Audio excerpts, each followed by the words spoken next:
ஆரம்பிக்கலாம்.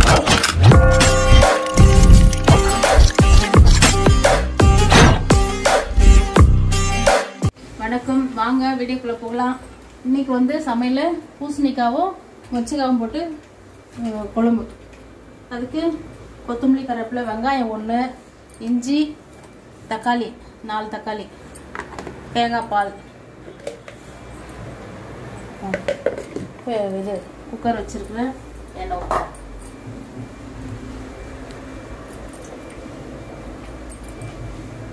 ஊற்றிட்டு கடுகு 1 ஸ்பூன். இப்போ வெங்காயம் போட்டுக்கிறேன். கடுகு போட்டுச்சு, வெங்காயம்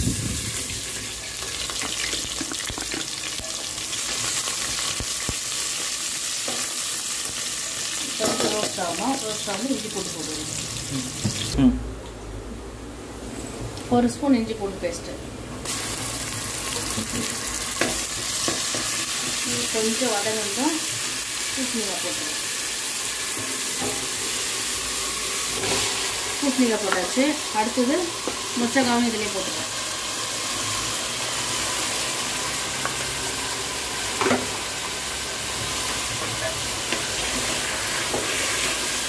கொஞ்சம் மஞ்சள், 1 ஸ்பூன் மஞ்சள்,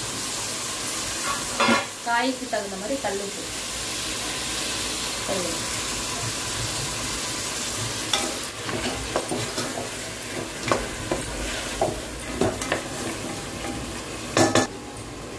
இப்போ கொஞ்சம் காரம் வேணுன்றதுனால நான் கொஞ்சம் ஃபுல்லாக போடுறேன். 1 ஸ்பூன் ஃபுல்லு. பூசணிக்காய் வந்து கொஞ்சம் காரமாக சாப்பிட்டா தான் டேஸ்ட் நல்லா இருக்கும். போடுறேன்.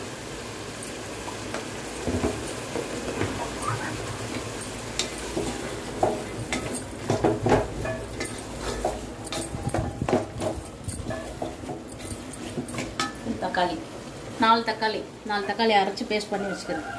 அவ்வளோ.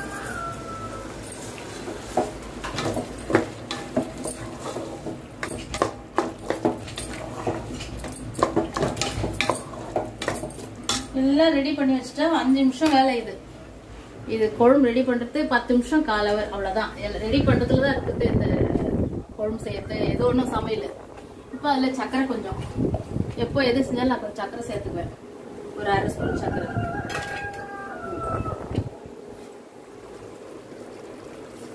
அவ்வளோதான். இப்போ இதுலேயே நான் தேங்காய் பால் ஊற்றிடுறேன். 1/2 முடி தேங்காய் அரைச்சி தேங்காய் பால் எடுத்துருக்கேன். அவ்வளோதான். இதுலேயே அது வேகும். தண்ணி ஊற்ற தேவையில்லை. தண்ணி ஊற்ற மாட்டேன். இந்த தேங்காய் பால்லேயே அது வெந்துடும். வெந்துட்டு கொஞ்சம் தேங்காய் பால்லாம் சுண்டி ஒரு கிரேவி மாதிரி வரும். அதுதான் ஆஃப் பண்ணிட வேண்டியதுதான். அவ்வளோதான், சரியா போச்சு. இப்போ அது கொதிச்சு வந்தோடனே கொத்தமல்லி, கருவேப்பிலை, கொத்தமல்லி, அவ்வளோதான். இது கொதிக்கணும். இப்போ காய் வேகணும். காயும் அந்த மொச்சக்காவும் வேகணும். அவ்வளோதான், முடிஞ்சு ஆயிடுச்சு. இப்போ கம்மிங்க. இவ்வளோதான். இவ்வளோ திக்கு வந்தால் போதும். பூசணிக்காய் மொச்சக்காய் குழம்பு. இது வச்சுக்குது சாதத்துக்கு மட்டும்தான் யூஸ் ஆகும். இந்த பூசணிக்காய் மொச்சக்காய் குழம்பு பிடிச்சிருந்தா வீட்டில் ட்ரை பண்ணுங்க. நல்லா இருக்குது, ரொம்ப நல்லா இருக்கும். இது இந்த பூசணிக்காய் மொச்சக்காய் குழம்பு பிடிச்சிருந்தா லைக் பண்ணுங்க, ஷேர் பண்ணுங்க, சப்ஸ்கிரைப் பண்ணுங்க, மறக்காம கமெண்ட் பண்ணுங்க. நன்றி, வணக்கம்.